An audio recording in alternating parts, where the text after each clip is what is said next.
السلام علیکم ورحمۃ اللہ وبرکاتہ۔ اعوذ باللہ من الشیطان الرجیم، بسم اللہ الرحمن الرحیم۔ قل انی اخاف إن عصيت ربي عذاب يوم عظيم۔ قل الله أعبد مخلصا له ديني۔ صدق الله العلي العظيم۔ اللهم صل على سيدنا ومولانا محمد النبي الأمي وعلى آلہ واصحابہ وبارک وسلم وصلی علیہ۔ معزز سامعین و سامعات، سورۃ الزمر پارہ نمبر 23، آیات مقدسہ نمبر 13 تا 16 ہیں۔ اللہ رب العزت ان آیات کا فہم اور شعور عطا فرمائے اور عمل کی توفیق اور صلاحیت عطا فرمائے۔ گزشتہ درس میں آیت مقدسہ نمبر 13 اور 14 باقی رہ گئی تھیں۔ انشاءاللہ ان کی وضاحت کرتے ہوئے آگے چلیں گے۔ اللہ رب العزت زمرۃ المتقین کے اوصاف، خصوصیات اور ان کو ہدایات ارشاد فرما رہے ہیں کہ وہ سچی جماعتیں جو دنیا اور آخرت میں کامیاب ہوتی ہیں وہ اعلیٰ اوصاف کی مالک ہوتی ہیں۔ ان کی سوچ بھی اعلیٰ، ان کی فکر اور فلسفہ اعلیٰ، اور عمل و کردار بھی اعلیٰ ہوتا ہے۔ اور سب سے بڑی بات یہ ہے کہ وہ یحذر الآخرہ، عقیدہ آخرت ان کا اتنا مضبوط ہوتا ہے، اللہ رب العزت کے ساتھ ان کا جو تعلق ہے وہ اتنا مضبوط ہے کہ ہر وقت وہ ہر آنے والے دن کے بارے میں اور پھر جو زندگی مرنے کے بعد شروع ہو رہی ہے اس کے لیے فکر مند ہوتے ہیں۔ آخرت کا تعلق دنیا میں سے بھی ہے اور مرنے کے بعد بھی ہے۔ سب سے بڑی بات آخرت کا تعلق دنیا سے ہے کہ ہر آنے والا دن پہلے کی آخرت ہوتی ہے، ہر آنے والا لمحہ پہلے لمحے کی آخرت ہوتی ہے۔ تو دنیا کے اندر بھی اللہ سے اپنے تعلق کو مضبوط کر کے اس دنیا کی آخرت کو وہ اللہ سے مانگتے رہتے ہیں، ڈرتے رہتے ہیں، پھر اللہ سے امید رکھتے ہیں۔ اور ایک اہم اصول یہ ہے کہ وہ عقل سے وہ اللہ رب العزت کی پہچان پیدا کر کے انسانیت کے لیے ایک سسٹم کی تشکیل کرتے ہیں اور اللہ ان کو پورا اجر دیتا ہے۔ انما یوفی الصابرون اجرہم بغیر حساب۔ پھر رسول اللہ صلی اللہ علیہ وسلم نے خود ارشاد فرما دیا کہ مجھے کیا حکم دیا گیا ہے کہ میں اپنے فکر، فلسفے، سوچ اور پھر عمل میں صرف اللہ کے سامنے جھک جاؤں، اسی کی عبادت کروں اور میں سب سے پہلا فرما بردار بندہ بن جاؤں۔ ظاہر ہے آپ جماعت کے قائد ہیں، لیڈر ہیں، آپ سوسائٹی کے لیے اسوہ حسنہ ہیں، تو آپ سب سے پہلے اول المسلمین وہ فرما بردار ہوں گے، اللہ کے سامنے جھک جائیں گے۔ پھر امت بھی رسول اللہ صلی اللہ علیہ وسلم کو اسوہ حسنہ سمجھتے ہوئے اسی طرح اللہ کے سامنے بھی جھک جائے گی۔ اس لیے فرما دیا قل، آپ فرما دیجئے انی اخاف، میں ڈرتا ہوں، ان عصیت ربی، کہ میں اپنے رب کی نافرمانی کروں؟ عذاب یوم عظیم، اس دن کے عذاب سے جو بہت بڑا عذاب ہوگا۔ اللہ رب العزت کے سامنے پیارے رسول اکرم صلی اللہ علیہ وسلم جو معصوم ہیں، اور اللہ کا کتنا قرب ہے آپ کو، بعد خدا بزرگ توئی قصہ مختصر، اللہ کے بعد اگر کسی کا مقام ہے تو وہ رسول اللہ صلی اللہ علیہ وسلم کا ہے۔ اللہ رب العزت سے وہ ڈرتے ہیں تو ہم کیا ہیں؟ یہ تمام گفتگو اصل میں ہمارے لیے ہے، ہمیں سمجھانے کے لیے۔ قل، فرما دیجئے، اللہ اعبد، اللہ رب العزت ہے جس کی میں عبادت کرتا ہوں، بندگی کرتا ہوں، مخلصا لہ دینی، یہ صرف میری جو بندگی ہے اسی کے لیے خالص ہے۔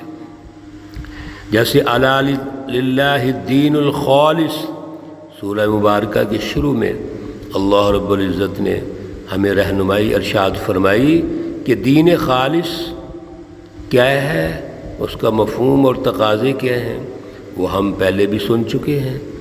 تو اللہ کے لیے دین خالص، اور پچھلی آیت میں بھی آ گیا ان اعبد اللہ مخلصا لہ الدین، آیت مقدسہ نمبر 11 میں، اور پھر یہاں آ گیا قل اللہ اعبد مخلصا لہ دینی۔ میرے عزیزو، اس بات کو سمجھو، کسی بھی فکر اور فلسفے میں خالص اللہ کے لیے اس وقت ہوگا جب ہر قسم کی ملاوٹ سے پاک ہوگا، کوئی اپنی خواہش، کوئی نفس پرستی، کوئی خود غرضی اس میں شامل نہیں ہوگی، کوئی انفرادیت اس میں شامل نہیں ہوگی۔ اسی لیے ہر قسم کا شرک، ہر قسم کا کفر، منافقت، یہ درست نہیں ہے، اللہ اس کی اجازت نہیں دیتے، اخلاص کی اجازت دیتے ہیں، اور خالص وہی ہوگا جس میں کسی قسم کی ملاوٹ نہیں ہوگی۔ اب جب قلب اللہ کے ساتھ جڑا ہوگا، عقلی صلاحیتیں اللہ کے ساتھ جڑی ہوں گی، عمل و کردار بھی اللہ کے ساتھ جڑا ہوگا، تو انسان کی زندگی وہ تو اللہ کے سپرد ہوگی۔ انسان کی اپنی کوئی مرضی نہیں ہے، کوئی خواہش نہیں ہے، کوئی نفس پرستی نہیں ہے، تو یہ تو بہت بڑا اعلیٰ ویژن ہے کہ اللہ کی پہچان پیدا ہو جائے۔ اور جب اللہ کی پہچان پیدا ہو جائے گی تو پھر انسانی سوسائٹی کی تشکیل کی پہچان بھی آئے گی، انسانوں میں عدل آئے گا، مساوات آئے گی، اخوت آئے گی، ہر قسم کے ظلم اور غلامی سے آزادی ہوگی۔ یہ اخلاص کا نتیجہ ہے۔ آج کل ہم بعض اوقات عبادات کرتے ہوئے، ارکان اسلام کرتے ہوئے بڑا اپنے آپ کو مخلص سمجھتے ہیں۔ میرے عزیزو، یقیناً ہم نے تمام عبادات، ارکان اسلام گہرائی میں جا کے کرنے ہیں، اللہ کی پہچان کے ساتھ کرنے ہیں، اللہ کے خوف کے ساتھ کرنے ہیں۔ لیکن سوال یہ پیدا ہوتا ہے کہ ان تمام ارکان اسلام کا مظہر کون سی جگہ ہے؟ وہ کیا ہے؟ اس کا دائرہ کیا ہے؟ اس کا دائرہ کار اخلاقیات ہے۔ یہ تو ارکان اسلام ٹریننگ کا ذریعہ ہے، اس سے تربیت ہوتی ہے، اور تربیت ہونے کے بعد ہماری سوچ اور عمل میں جو اخلاص ہے اس وقت نظر آئے گا جب اخلاق حسنہ آئیں گے، جب ہم ظلم سے بغاوت کریں گے، جب غلامی سے آزادی حاصل کریں گے، جب انسانی معاشروں میں ہر انسان دوسرے کا اکرام، احترام، اخوت، رواداری اور انسانی جو قدریں ہیں وہ غالب ہوں گی، تو پھر ہمارے اخلاق بنیں گے۔ یہ ہے اخلاص۔ رسول اللہ صلی اللہ علیہ وسلم فرماتے ہیں فَاعْبُدُوا مَا شِئْتُم مِّن دُونِي، میں تو اللہ کا بندہ ہوں، میں نے اپنے آپ کو اس کے سپرد کر دیا ہے، میری اب کوئی رائے نہیں ہے۔ اسی طرح میری سچی جماعت بھی اللہ کے سپرد ہے، اور تم عبادت کرو ما شئتم، جس کو چاہتے ہو، من دون ہی، اس کے علاوہ۔ اللہ کے علاوہ جو عبادت کریں گے، بندگی کریں گے، کسی اور سوچ فلسفی کو اختیار کریں گے، یا کوئی اور سماجی نظام تشکیل دینے کی کوشش کریں گے، اور وہ کفر، شرک، منافقت، ظلم، یہی بنیادی چیزیں ہیں، ان کے بارے میں اللہ رہنمائی ارشاد فرما رہے ہیں رسول اللہ صلی اللہ علیہ وسلم کے ذریعے سے۔ قل، فرما دیجئے، یہ قل لفظ پیچھے سے چلا آ رہا ہے، رہنمائی دی جا رہی ہے۔ قل، اللہ کہتے ہیں رسول اللہ صلی اللہ علیہ وسلم کو کہ آپ ان کو رہنمائی دیں۔ ان الخاسرین الذین خسروا انفسهم واہلیہم یوم القیامہ، یہ زمرۃ الکافرین، منکرین، ان کو کیا نقصان ہوگا؟ نقصان یہ ہے کہ خاسرین الذین خسروا، یہ گھاٹے میں ہوں گے۔ حضرت شیخ الہند مولانا محمود حسن صاحب نے ترجمہ ارشاد فرمایا، یہ ہارنے والے ہوں گے، جو ہار بیٹھے ہوں گے۔ کیا کیا ہاریں گے؟ انفسہم و اہلیہم، اپنی جانوں کو ہار دیں گے، اپنے گھر والوں کو ہار دیں گے۔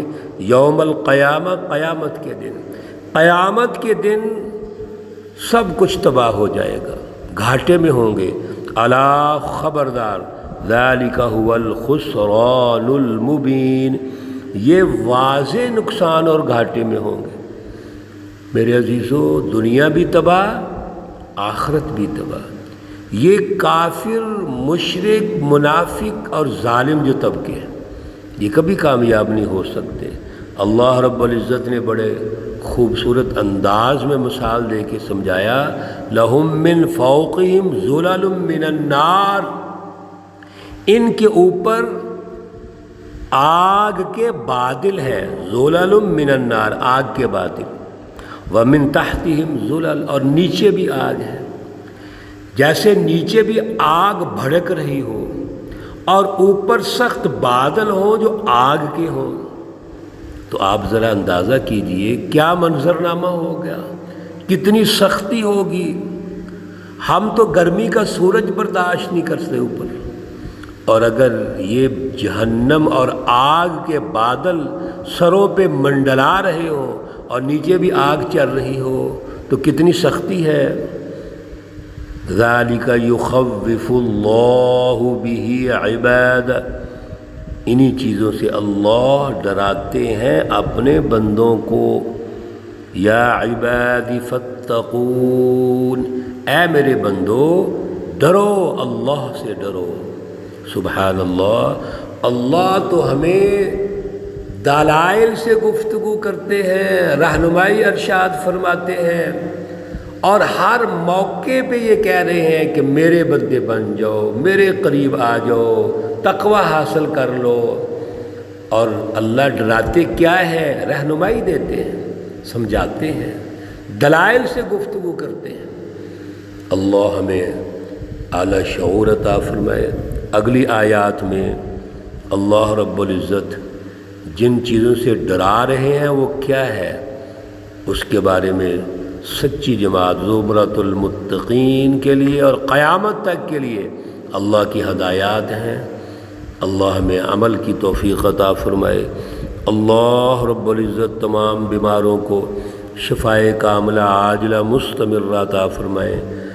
اللہ رب العزت تمام مرحومین و مرحومات کو جنت الفردوس میں اعلیٰ مقام عطا فرمائیں۔ ربنا تقبل منا انك انت السميع العليم وتب علينا انك انت التواب الرحيم وصلى الله تعالى على النبي الأمي محمد وعلى آله وأصحابه أجمعين برحمتك يا أرحم الراحمين۔ السلام عليكم ورحمة الله وبركاته۔